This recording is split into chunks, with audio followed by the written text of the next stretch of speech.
Olá, boas-vindas ao Instituto de Desenho Instrucional. Hoje nós vamos bater um papo super estratégico, sobre planejamento de T&D para 2024, né? Vamos falar aí do PAT. E para inserir esse assunto, gosto de revisitar o conceito de planejamento, né? Planejamento é um processo de estabelecer metas, de indicar objetivos, traçar estratégias para alcançar resultados desejados lá no futuro. É uma atividade importantíssima que envolve uma gama de atividades de análise, de tomada de decisão, de organização de recursos para alcançar as metas específicas de maneira eficaz e eficiente. Quando a gente olha para o planejamento, ele é uma atividade fundamental em muitos contextos, não é exclusivo aqui de treinamento e desenvolvimento, mas em várias searas, vários níveis, né? O planejamento pode aí trazer excelentes frutos para as atividades, né? Então, existem aí diferentes tipos e níveis de planejamento e hoje nós vamos tratar especificamente do planejamento anual de treinamentos, né? Esse PAT, né, esse planejamento anual, ele é um documento, uma estratégia que é utilizada pelas áreas de treinamento e desenvolvimento para planejar aí as ações tanto do pilar de treinamento como do pilar de desenvolvimento que acontecerão ao longo do ano, né? Acho que o objetivo principal desse planejamento é melhorar aí os níveis gerais de conhecimentos, de competências, de habilidades, né? Levando em consideração os impactos positivos quando a gente trata aí de capacitação, principalmente aquelas que estão altamente alinhavadas com as necessidades de treinamento, de desenvolvimento organizacional, né?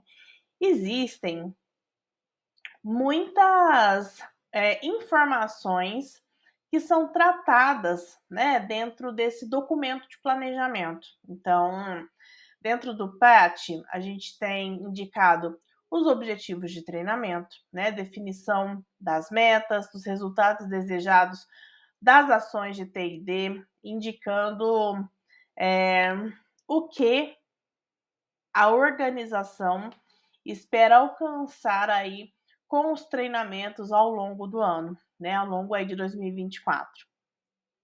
Traz também um levantamento das necessidades de treinamento. Então, o PAT significa um exercício de identificação de áreas ou de competências em que os colaboradores precisam ser treinados, né? Com base em avaliação de desempenho, com base em feedback, com base em mudanças, seja de forma e formato, ou de própria rotina de desempenho de atividades, entre outros. O PAT traz para a gente também uma programação de ações ao longo do ano, que é a programação de treinamento.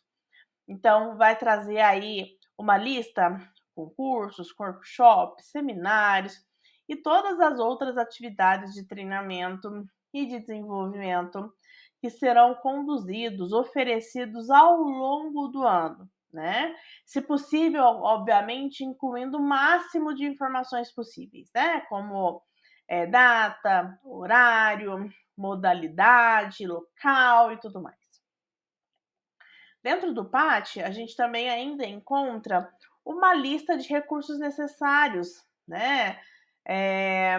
Para que todo esse planejamento saia do papel. Então, eu estou falando de recurso financeiro, de material, de pessoas, de instrutores, de sala, enfim, e todos os custos associados ao planejamento dessas ações de formação. E o PAT traz para a gente o público-alvo, né? Quem são os colaboradores que devem participar de cada um desses treinamentos, quais são as principais características desse grupo, qual que é o nível de habilidades e as necessidades individuais, e por fim traz para a gente uma carta de recomendação sobre os processos de avaliação e de acompanhamento.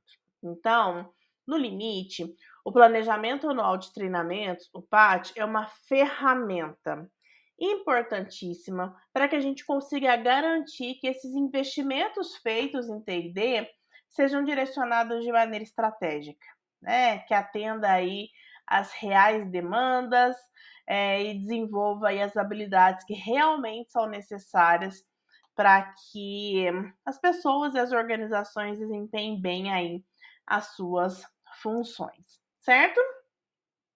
De onde é que vêm as demandas, né, que são mapeadas para serem atendidas aí dentro do PAT, né? Então, tem muitas fontes, né? E geralmente essas fontes conseguem refletir as necessidades de treinamento, a demanda por capacitação, né? Bem como também traz de maneira clara os objetivos organizacionais, né? Então, algumas das principais fontes de demanda para esse planejamento anual de treinamentos, né, para o nosso PAT, primeiro, a avaliação de desempenho, né? A partir dessa avaliação de desempenho, a gente consegue entender, consegue identificar as necessidades de treinamento, né?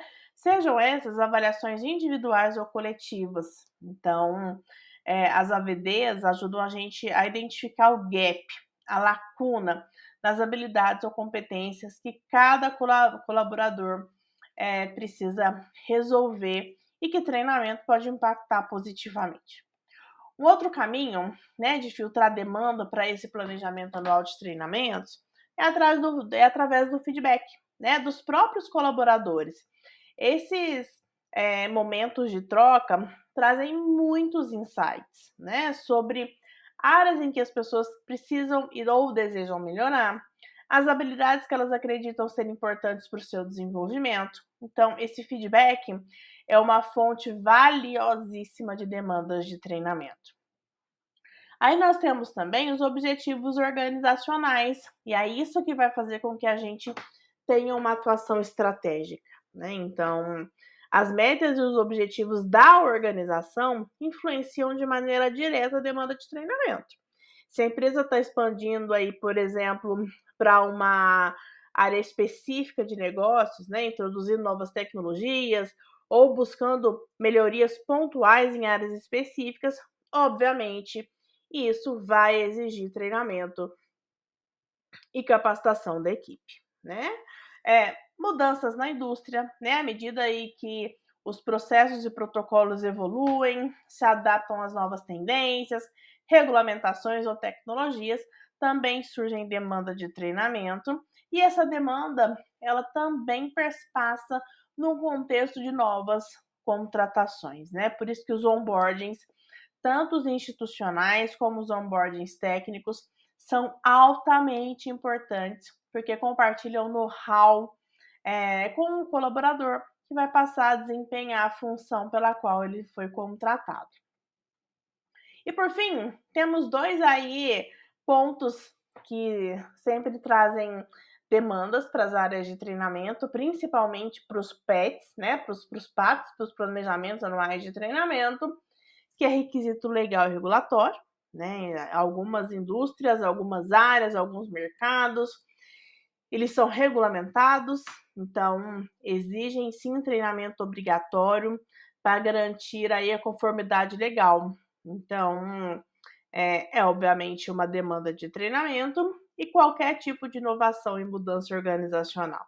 Então, se uma organização está passando aí por mudanças significativas, implementação de novos processos, sistemas, estratégias, pode haver sim uma demanda de treinamento para ajudar cada colaborador a se adaptar e a efetivamente utilizarem e aplicarem aí as novas abordagens, né? Então, é importante que para esse nosso planejamento a gente considere o máximo possível de fontes de demanda, para garantir que esses treinamentos eles sejam realmente relevantes, que sejam eficazes e que estejam ali alinhados com os objetivos do negócio e também com as necessidades de desenvolvimento de cada colaborador, né. Então, é claro os ganhos, os benefícios que o planejamento anual de treinamentos traz para a gente, né. Nós estamos aí nesse momento, no momento em que as empresas estão construindo os seus planejamentos, anuais de treinamento, e vamos compartilhar aí um passo a passo com as melhores dicas, né, aquelas dicas que são, pulo do gato, que vão realmente, eh te dizer um caminho, um workflow bem específico de trabalho, para que você consiga construir esse planejamento de maneira assertiva, certo?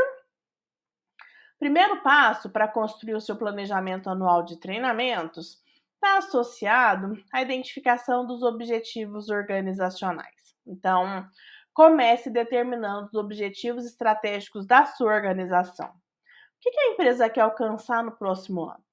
Essa resposta servirá como base para você conseguir identificar as necessidades de treinamento. O segundo passo tem ligação com avaliar essas necessidades de treinamento. Então, é um exercício que envolve a identificação de lacunas de habilidades, lacunas de competências que os nossos colaboradores têm em relação aos objetivos organizacionais. Isso pode ser feito por meio da avaliação de desempenho, como a gente já compartilhou, através de outros tipos de pesquisa, através do feedback, de observação e qualquer canal que conte para a gente, que deixe claro para a gente quais são os gaps de aprendizagem. O terceiro passo está associado à priorização das necessidades de treinamento, né?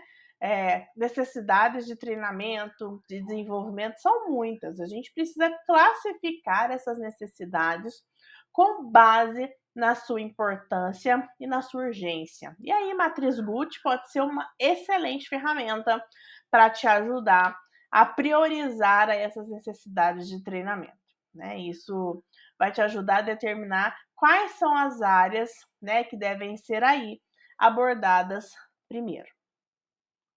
Feito isso, quarto passo está associado à definição das metas de treinamento. Estabeleça metas claras, metas mensuráveis para cada treinamento identificado, né? Para cada demanda de treinamento que você conseguiu mapear. As metas, elas precisam, obviamente, estar alinhadas com os objetivos organizacionais. Não adianta a gente ter uma meta de um treinamento, uma demanda de desenvolvimento, que vai aí é, contra ou em caminho oposto ao que tem na estratégia macro da organização, certo? Quinto passo, né? No quinto passo a gente vai encontrar aí o desafio de escolher os tipos de treinamento que atenderão às necessidades identificadas, né? Então eu estou falando cursos online, treinamentos externos, workshops, seminários, e-learning e as outras ações de capacitação, né, de possibilidades de capacitação que existem por aí. Sexto passo, você vai precisar criar um calendário de treinamento. Então, estabeleça datas, horários, modalidade, né? Certifique que essa programação seja realista e factível. Cuidado com os projetos megalomaníacos que a gente quer fazer tudo, e aí fica tão complexo que a gente não consegue executar nada. Sétimo passo tem a ver com a alocação de recursos. Determine os recursos necessários para executar o seu planejamento, né? Incluindo instrutor, material, orçamento, instalação e qualquer coisa que precise ser, é, que precise estar disponível para que esse treinamento aconteça. O oitavo passo, identificar o público-alvo. especifique quais são os colaboradores que precisam de participar de cada treinamento com base em suas funções e nas suas necessidades atuais, né? Não é desenhar um planejamento em que todo mundo faz tudo. Na verdade, é importante fatiar por rotina, por senioridade, por domínio daquela competência em específico. Nono passo, a gente vai falar sobre o desenvolvimento dos conteúdos, né? Então, preparar os materiais, né? Criar os manuais, os recursos online. Isso tem muito a ver com design instrucional, com design de conteúdos, né? Quando a gente executa o planejamento, né? Executando o planejamento, eu preciso divulgar.